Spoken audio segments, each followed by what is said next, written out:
মদিনার দুইটা গোত্র ছিল, আউস আর খাজরাজ। এদের এই দুই গোত্রের মধ্যে 100 বছরের মারামারি, 120 বছরের যুদ্ধ, কেউ থামাতে পারে না। থামাতে পারবে কি করে? বাবা যখন মারা যায় ছেলেরা বলতো আমারে মারছিল তোরাও মারবি। কেউ যখন ইন্তেকাল করে ওসিয়ত করে যেত আমারে কোপাইছে তোরাও কোপাবি।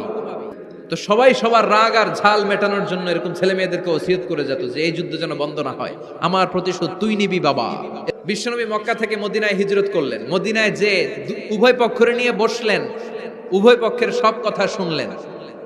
এরপরে কথা শোনার পরে মাত্র 7 দিনের ব্যবধানে বিশ্বনবী 120 বছরের যুদ্ধ মিটায় দিলেন।